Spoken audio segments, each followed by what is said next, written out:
Hub City Humane Society is here today with waffles and pancakes. I've got pancakes right here, and they're here sniffing out more than just new friends on campus. They're also looking for volunteers. On Monday evenings, a student-led organization called Fight Club meets in Rehearsal Hall 118 of the Theater and Dance Building to sharpen their stage combat skills. It's looking great, Logan. There are so many exciting events across Hattiesburg to keep us busy all the way through February. Caffeine is a psychoactive stimulant in the same drug family as methamphetamine, cocaine, and nicotine. Southern Miss students gathering in the Lucky Day Breezeway on Thursday, January 20th for Come Cuddle Canines met two friendly fluffballs with an important mission: to make new friends. From 11 a.m. to 2 p.m., students and community members were treated to snuggles and kisses from waffles and pancakes to Shepherd Mix puppies. Hub City Humane Society is here today with waffles and pancakes. I've got pancakes right here, and they're here sniffing out more than just new friends on campus. They're also looking for volunteers. Several on-campus organizations, including Sigma Alpha Lambda, the USM Association of Office Professionals, and the Wesley Foundation, also attended. They hope to raise awareness for community service needs available with Hub City Humane Society and other partners throughout the Hattiesburg area. Jennifer Lewis serves as Sigma Alpha Lambda's president, the community service chair for the USM AOP, and a board member for the Wesley Foundation. Lewis said all three organizations partnered to highlight the volunteer needs of local organizations like Hub City Humane Society. All of us are united in our goal of highlighting the needs for civic engagement by our students and our community members, especially in these perilous times where there's so many challenges to people individually. Taking place on the second day of the spring semester, Come Cuddle Canines aim to help students de-stress and start their school year strong. Art major Peaches Ballantyne thinks the event achieved its goal. Yeah, it's an amazing start. So being an art major, I was a little bit nervous about my classes, but it turns out they're all so fun.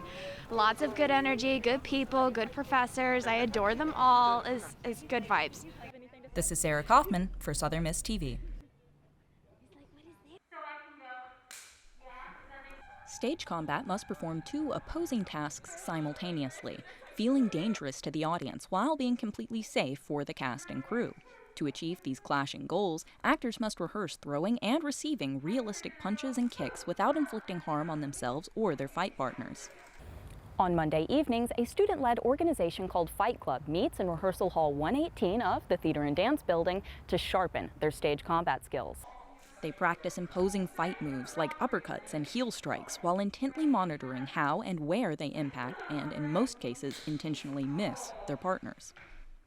Caitlin Herslinger, an assistant professor at the University of Southern Mississippi and the head of movement for the theater department, guides them as they learn. Herslinger demonstrates techniques to mimic realistic staggers, facial expressions, and pained cries, all while ensuring students use proper techniques to avoid dealing actual damage. The students in the group, however, have an additional goal. They are raising money to actually bring in a certified teacher in theatrical firearms training. Herslinger says the group is about halfway towards their fundraising goal, which will enable them to hire a certified theatrical firearms instructor. The certification they receive after taking the course will give them the knowledge and expertise required to safely handle theatrical firearms in future productions. Fight Club's president, Taylor Alleman, says students are already learning valuable skills required for using theatrical firearms during their rehearsal sessions, and it's without ever even touching a replica weapon. Absolutely. So any stage combat whatsoever, whether it be hand-to-hand or with weapons, involves trusts. And if you break that trust in any way, shape, or form, it's really hard to get it back.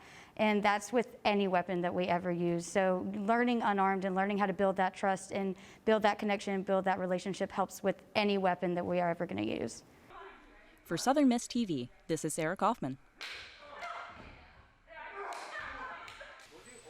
Things are heating up at the University of Southern Mississippi's 3D Arts building, where ceramic students experiment with new and exciting firing techniques. Most explosive among these is called raku firing. The American raku firing process begins with bisque-fired pieces covered in colorful glazes. Each piece of pottery is placed in a kiln heated to about 1900 degrees Fahrenheit. After 20 minutes, the pieces are removed from the kiln while they're still glowing hot. Then they are placed in a container with combustible materials like wood chips and sawdust. Flames leap from the containers before being covered with heavy metal buckets and allowed to cool.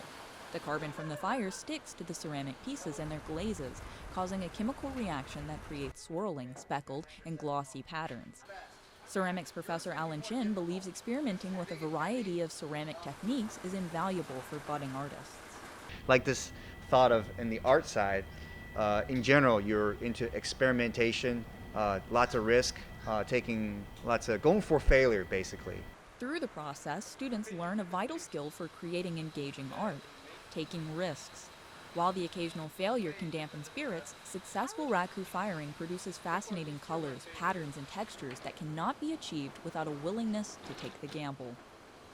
Sarah Kofman, Southern Miss TV.